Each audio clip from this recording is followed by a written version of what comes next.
Timor Leste, menyesalkah? Atau justru bahagiakah keluar dari Indonesia?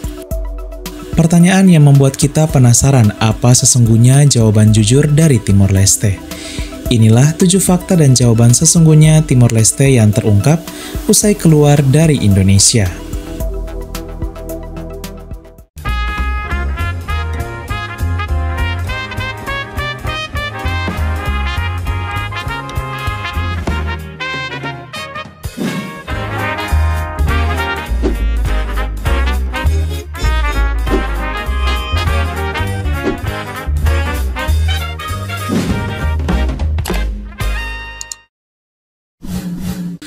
Satu, Timor Leste saat ini. Timor Leste saat ini terdiri atas 14 distrik. Nah, distrik ini dulunya berstatus kabupaten saat Timor Leste masih menjadi bagian dari Indonesia dengan nama Provinsi Timor Timur. Saat itu Provinsi Timor Timur masih terdiri atas 13 kabupaten saja.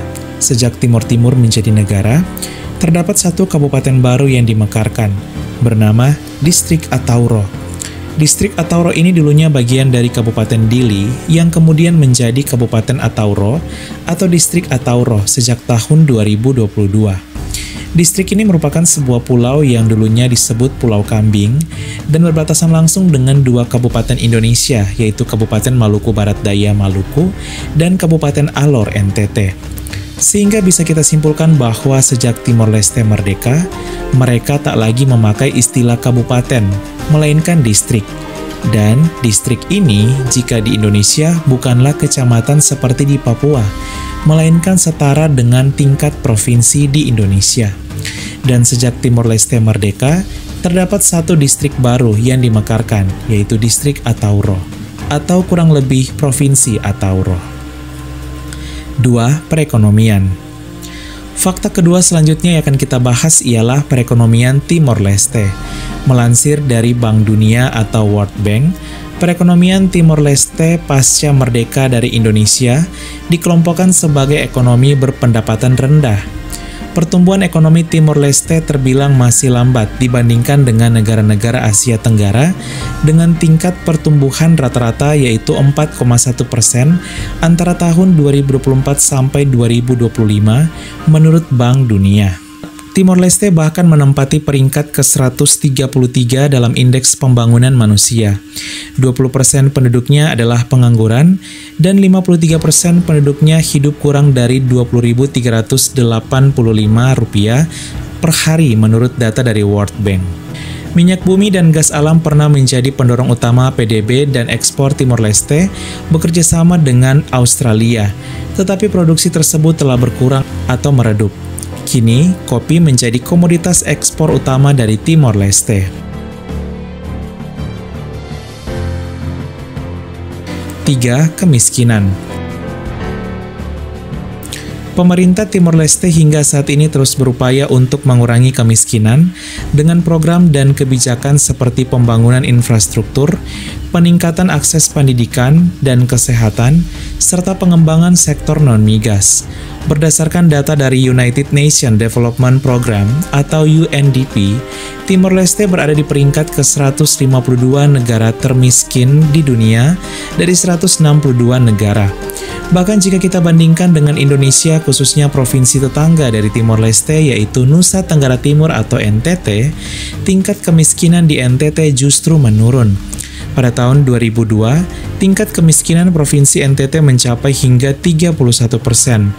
Lalu di tahun 2024, turun tersisa 19% menurut data BPS. Sedangkan Provinsi Timor Timur, pasca lepas dari Indonesia menjadi negara Timor Leste, tingkat kemiskinan justru meningkat. Dari 42% pada tahun 2014, naik menjadi 46% pada tahun 2024 menurut data dari Sustainable Development Report. Hal ini sangat jelas bahwa lepasnya Timor Leste dari Indonesia tak membuat Timor Leste mampu mengatasi kemiskinan, namun justru semakin memperparah kemiskinan. 4. Pariwisata. Pariwisata menjadi salah satu pendapatan bagi negara Timor Leste. Namun jumlah turis yang mengunjungi Timor Leste tidaklah banyak.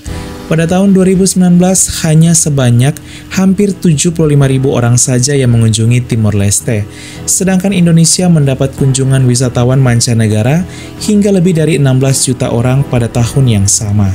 Ini artinya, Timor Leste masih terus berjuang untuk mengembangkan pariwisata mereka sebagai salah satu pemasukan bagi negara. 5. Jawaban rakyat Timor Leste. Sesudah mengungkap fakta saat ini, kita pun tiba pada pertanyaan, apakah Timor Leste menyesal atau justru bahagia merdeka dari Indonesia? Francisco Raga, salah satu penduduk asli Timor Leste dan mantan anggota TNI Angkatan Darat.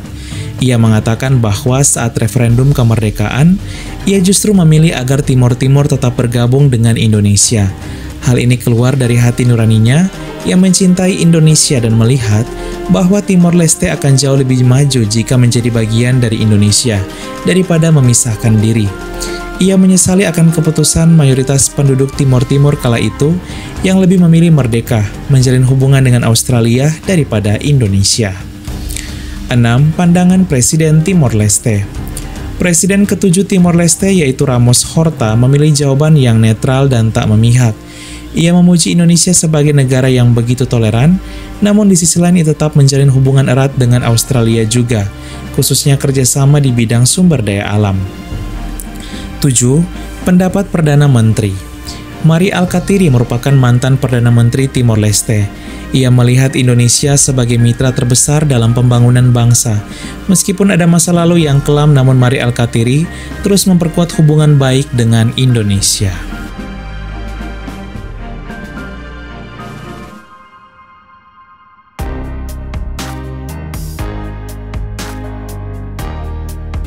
Sahabat Angkaran Data, itulah 7 fakta dan jawaban sesungguhnya Timor Leste usai mereka keluar dan merdeka dari Indonesia. Dari fakta dan jawaban tadi bisa kita simpulkan bahwa mayoritas penduduk Timor Leste tidak menyesal keluar dari Indonesia, meski realita yang ada tidak sebanding dengan harapan mereka untuk merdeka. Tingkat kemiskinan meningkat dan ekonomi melemah. Namun mereka memilih untuk tidak balik bergabung kembali dengan Indonesia, melainkan memperkuat hubungan kerjasama dengan Indonesia sebagai dua negara yang tetap berbeda.